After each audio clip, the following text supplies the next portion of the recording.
Well, welcome to the 2017 State Leaders Summit. Now, for anyone who knows me, these are two of my most favorite days. And the reason, all of you. We have 500 state leaders here today, current and former elected officials, business and faith leaders, and today we are opening with over 150 veterans. And I'm going to ask all of the veterans that are here, please stand up so we can thank you for your service to our country.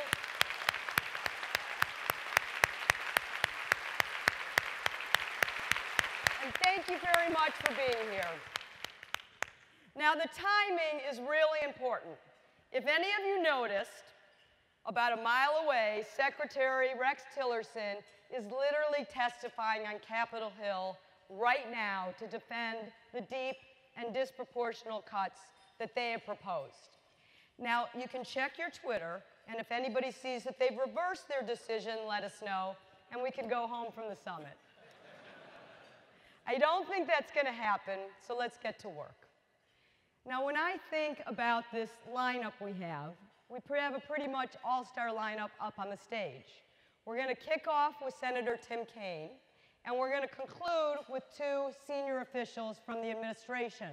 The first ever public appearance in the job as Deputy Secretary of State, John Sullivan, and the White House Press Secretary, Sean Spicer. So I'd say we're bipartisan. Now, I don't want anybody to forget to join the conversation online, both Twitter and Facebook. Use the hashtag SummitDC, and we always offer prizes. So anybody who is the highest use of tweets by the end of the day, you will get a prize. Now let's get serious. From the start of this year, we knew it was going to be challenging.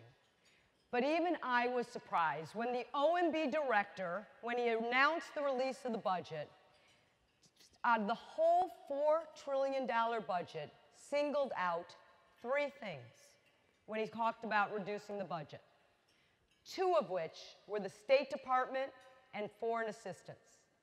Now, none of us need to be mathematicians to know that if you're going to cut 1% of the entire budget, you cannot solve the deficit. So clearly, this was part of a political narrative. But what happened next was pretty remarkable.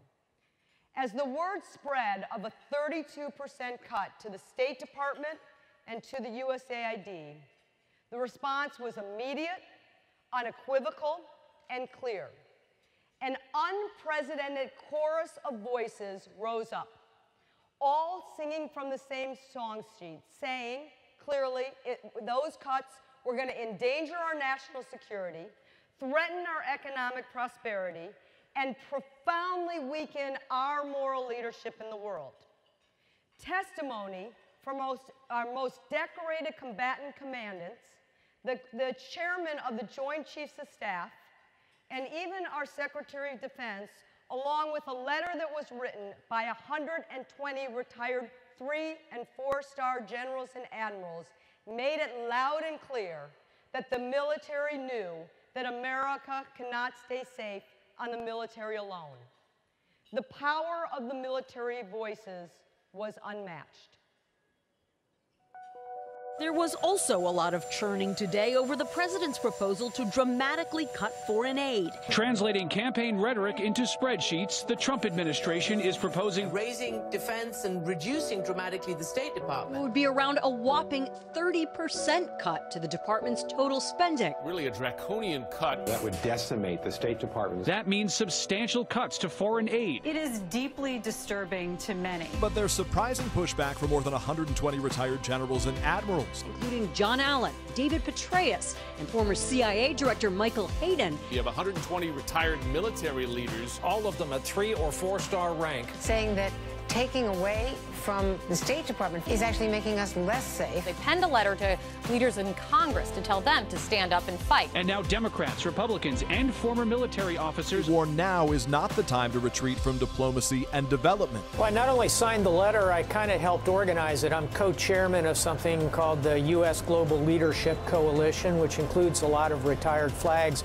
looking at issues like this. To take this tiny sliver of the federal budget and put a hacksaw to that is both disproportionate and frankly extremely dangerous. It would be insane to cut the State Department by that much. I was testifying before House Foreign Affairs. They thought it was short-sighted. It shows an underappreciation of the power and the effectiveness of diplomacy. America's got two fundamental powers, the power of intimidation and the power of inspiration. The relationship with the State Department is indescribably critical. We're in 80 different countries, and we look to have the most enhanced relationships possible with every one of those countries through our country team. In order for us to be successful against any of the threats that we face right now, it will be important for us to fully leverage all the capabilities our nation has, diplomatically, economically, and militarily. On both sides, there is very little appetite for this. Do you think this Senate could approve a budget that slashes State Department funding by about a third? Probably not. It's dead on arrival. It's not going to happen. That letter made a big difference, and it set the stage for what went next. They weren't the only voices. Soon after, over 100 Catholic and evangelical faith leaders sent a letter to Congress saying that if we were treated in a world, it would be terrible for those in desperate need. They weren't the only ones. Business leaders, many that are in this room, also weighed in. Over 225 business leaders sent a letter making it clear that the State Department and USAID matter to jobs in our economy. But the most extraordinary voices were actually the ones from Capitol Hill. Everybody from the Freedom Caucus to the Progressive Caucus rejected the idea of these disproportionate cuts. And frankly, these days, they are not agreeing on anything. The stunning force of these voices was loud and clear. But that's not surprising, because policymakers understand that the stakes are very high, but they also hear you. I have seen this many times. I remember the first time the USGLC began to venture outside the Beltway. The first time we did so was when there was a senator who didn't know much about the issues that we deal with here every day on foreign policy. But he did just get on a key committee on the Appropriations Committee. So we do what we do best, we organize. I went to that state. I made sure that we found the principal who was in charge of the business that was the biggest employee in the state, a Christian radio talk show host, a 4-star retired general, and asked them if they would be on the program that we would host. They said yes. And sure enough, we organized. That member of the Senate walked in to the event at the Citadel. South Carolina, Lindsey Graham walked in. He saw who was in the room. He saw who was at the program on the stage.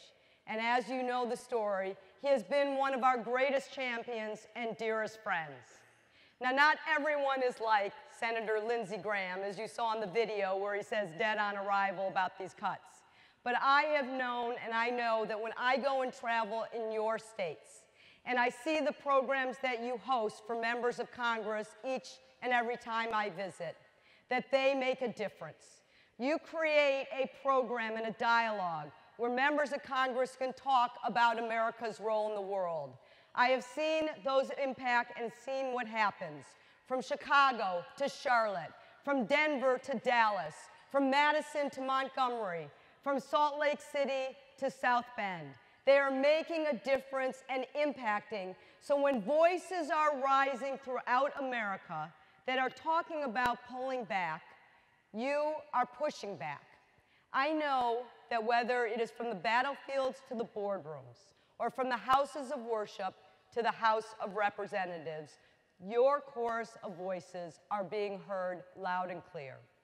So with Team USGLC by our side, I am confident we will achieve our missions this year and especially this year, which is always to build a better, a safer, and a more prosperous world. So with you here, I am profoundly grateful.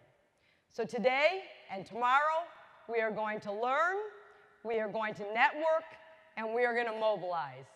So let's get going with our summit. And to begin the introduction of our first keynote speaker,